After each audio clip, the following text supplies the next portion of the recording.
빈발 효과라는 용어가 있습니다. 빈발하게 발생하는 그 정보는 앞에 정보를 지운다는 용어인데요. 우리가 약속을 지키지 못해서 상대방에게 불신감을 주었다면 이 신뢰할 수 있는 정보를 빈번하게 제공해서 안 좋았던 앞의 정보를 지워야 한다는 이야기입니다. 인간은 고이든 아니든 약속을 지키지 못할 때가 참 많이 있죠. 아파서 교통체증 때문에 늦을 수도 있고 긴급 상황이 발생해서 약속이 취소되는 경우도 있습니다. 나폴레옹이 이렇게 얘기했대요. 약속을 지키는 최선의 방법은 약속을 하지 않는 것이다. 그런데 인간이 약속을 안 하고 살아갈 수가 있습니까? 실제로 우리는 약속이라는 말을 하지는 않지만 약속들을 굉장히 많이 하면서 살아가고 있어요. 창세기 17장 5절 말씀에 이제 후로는 내 이름을 아브람이라 하지 아니하고 아브라함이라 하리니 이는 내가 너를 여러 민족의 아버지가 되게 함이니라. 하나님께서 아브라함에게 하신 약속인데요. 이 약속이 잊혀지는 듯 했습니다. 그러나 하나님은 이 아브라함과의 약속을 잊지 않으시고 오랜 후에 430년 만에 출애굽하게 하셨습니다. 하나님과의 약속을 성취하신 거예요. 하나님과의 약속은 반드시 성취됩니다.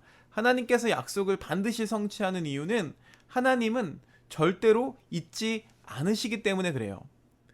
출애굽 전에 시내산에 강림하신 여호와 하나님을 모세가 만났습니다. 호렙산에 떨기나무가 타지 않는 것을 본 모세가 산에 올라갔어요.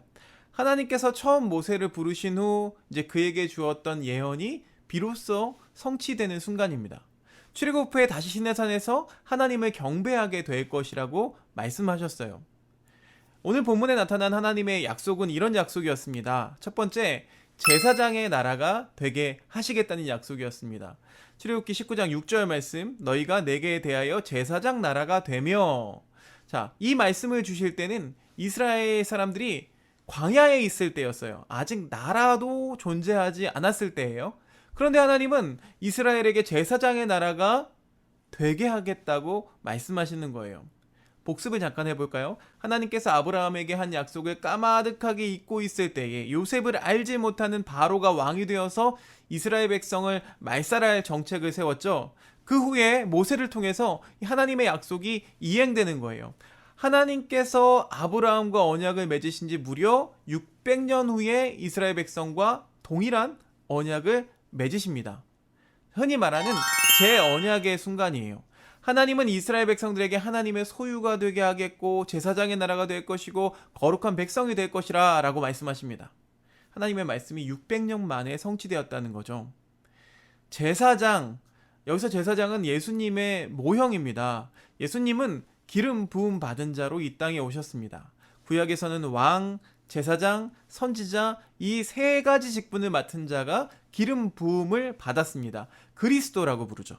예수님은 세상에 오실 때에 왕으로 오셔서 왕권을 가지셨고 또 사죄의 기능을 가지셨고 제사의 기능을 가지셨고 축복의 기능을 가지셨습니다.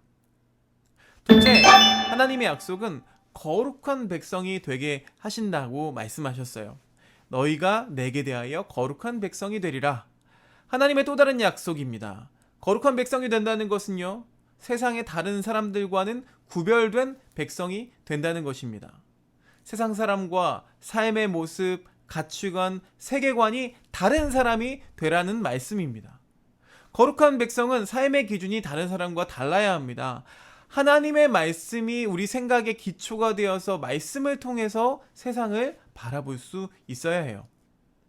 베드로전서 2장 9절 말씀에 너희는 택하신 족속이요 왕같은 제사장들이요 거룩한 나라요 그의 소유가 된 백성이다. 이 말씀은요, 루터가 종교개혁의 어떤 중요한 신학적 근거를 제공한 구절입니다. 하나님의 백성은 엄청난 선택의 은혜를 입었다는 거예요. 완전하게 구별되어서 하나님의 소유가 되었다는 거죠. 그래서 하나님은 너는 내 것이다 라고 말씀하신 거예요. 그러니까 진정한 개혁이라는 건 무엇일까요?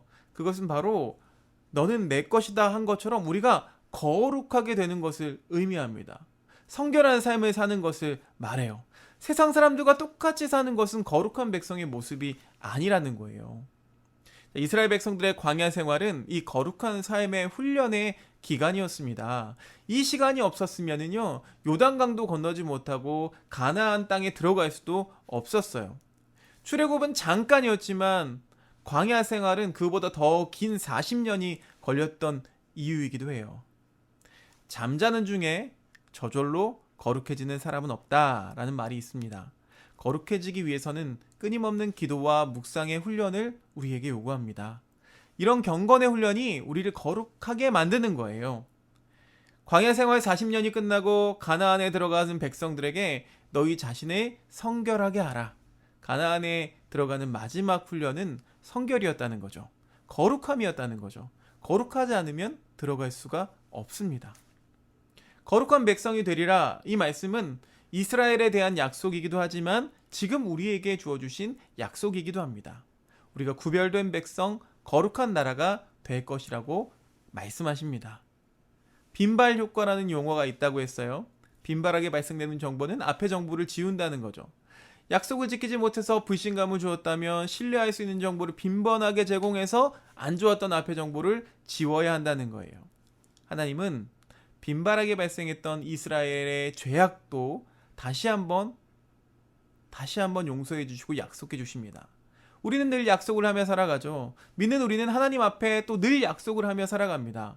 그러나 그 약속은 뜻대로 잘 이루어지지 않습니다. 그리고 때로는 하나님의 약속이 우리 삶 가운데 이루어진다고 느껴지지를 않아서 우리의 믿음이 약해질 때도 참 많습니다.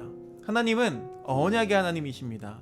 수천 년, 수만 년 동안 하나님의 약속은 변하지 않고 하나님께서는 우리에 대한 약속을 버리지 않으셨습니다. 우리에게 주어진 그 약속을 기억하시면서 한 사람과 또 우리의 가정과 우리의 교회와 우리의 나라가 이 제사장의 역할을 감당하게 되고 우리가 거룩한 백성이 될 것이라는 이 약속이 성취될 수 있도록 우리의 노력을 힘쓰고 그 약속이 성취되는 은혜가 여러분 삶 가운데 있으시기를 간절히 소망합니다.